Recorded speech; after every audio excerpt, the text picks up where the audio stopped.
Bütün bu olan biten Diyarbakır Büyükşehir Belediye Başkanı Osman Baydemir'in de gündemindeydi. Baydemir yine beklendiği gibi çok sert konuştu. AK Partili Kürt milletvekillerini ihanet etmekle itham etti ve istifaya davet etti. Benim artık Türkiye Cumhuriyeti Devleti benim açımdan bir faşizmin ifadesidir. Ve Kürdistan coğrafyasında yaşayan biz Kürtlere uyguladığı politika ve uyguladığı hukuk sömürge hukukudur. Biz sömürülen toplumun evlatları ve seçilmişleri olarak AKP faşizminin şu anda karşısında dilenen yegane insanlarız.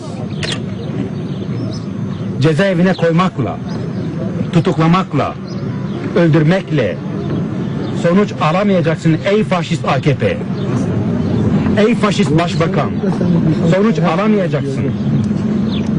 Cezaevine hazırız ama direne direne. Sana teslim olan, sana biat eden Sayın Başbakan senin gibi faşist olsun. Senin gibi alçak olsun. Asla direnmeyeceğiz sana karşı. Asla boyun eğmeyeceğiz. Asla boyun eğmeyeceğiz.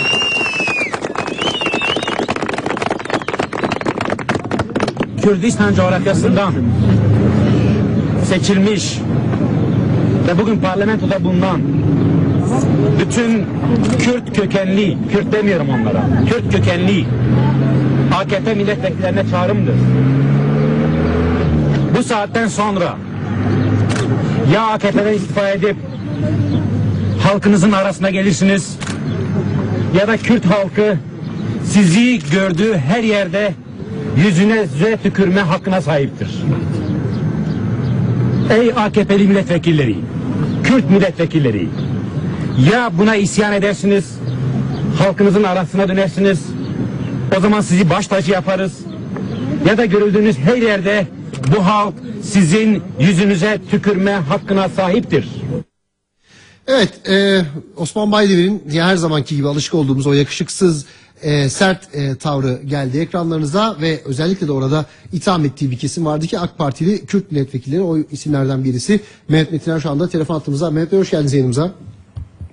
Hoş bulduk, iyi yayınlar diliyorum. Nasıl değerlendiriyorsunuz Osman Baydemir'in bu AK Parti içerisinde siyaset yapan Kürt milletvekillerine yönelik tavrını? Yani bir alçak ancak kendisine yakışan bir üslupla konuşur.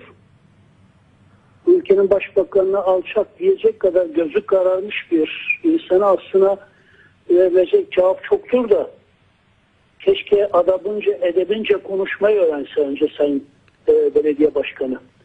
Sayın Başbakanımıza sarf etmiş olduğu alçaklık suçlaması sadece ve yalnızca kendisine yakışır. Kendisine ziyadesiyle iade etmeyi bile zül adı deriz. Ayrıca Kürtlüğümüzün onay merci de Osman Baydemir değildir.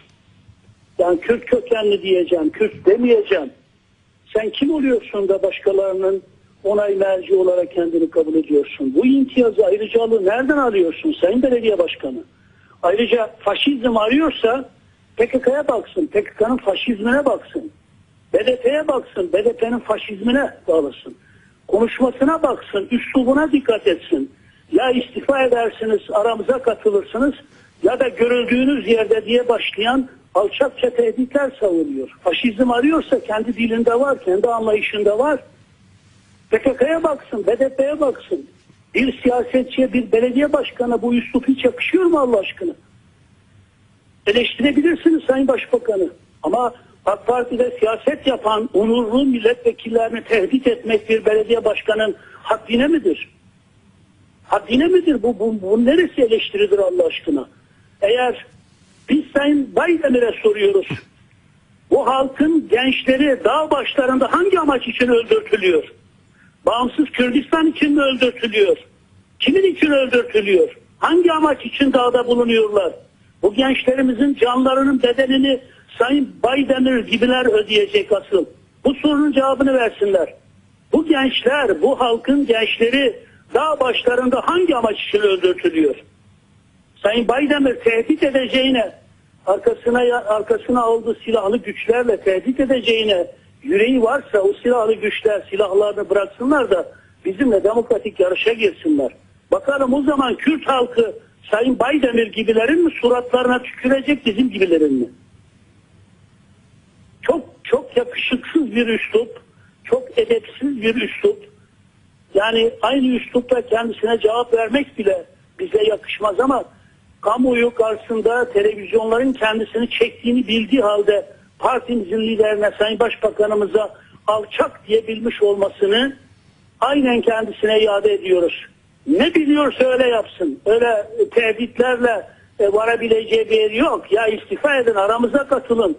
Ya da Kürt halkı sizi gördüğü yerde ne yaparmış bizi? Biz her zaman halkımızın arasındayız.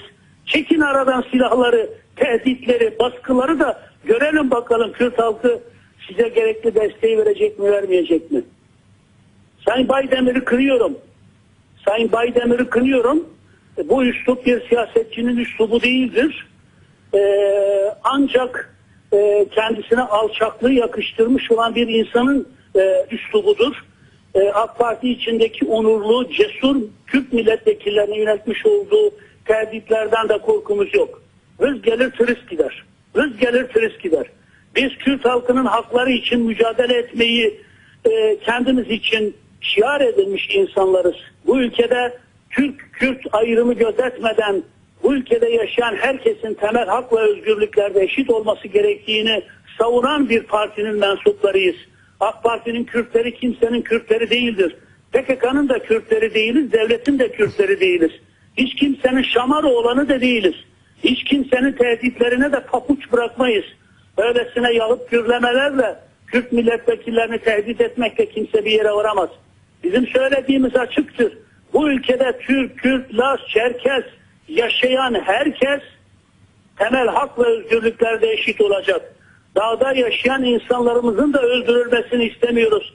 Sayın Başbakanımız Baydemir'in ilinde bu konuşmayı yaptı. Dağdaki çocuklarımız da ölmesinler. Askere giden evlatlarımız da ölmesinler. Onların anneleri de ağlamasın. Biz böylesine bir çözüm için çaba harcarken CHP ile partimiz arasında başlayan bu çözüm zeminini tahrip edecek böylesine gayri insani edepten yoksun bir dille saldırıda bulunmak barışa bir sabotajdır. Peki. KCK tutuklanmaları hükümetin talimatıyla yapılan tutuklamalar değildir. Yargının talimatıyla yapılan tutuklamalardır. Varsa bir yanlışlık biz de eleştiririz.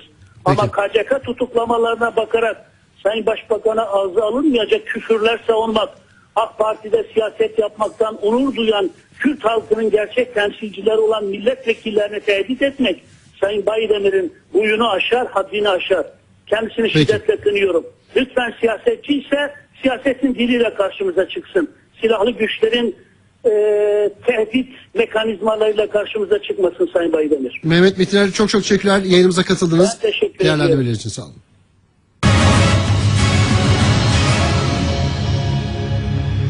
Diyarbakır Bingöl Karayolu'nda 100 kilo amonyum nitrat içeren 2 mutfak tüpüne yerleştirilmiş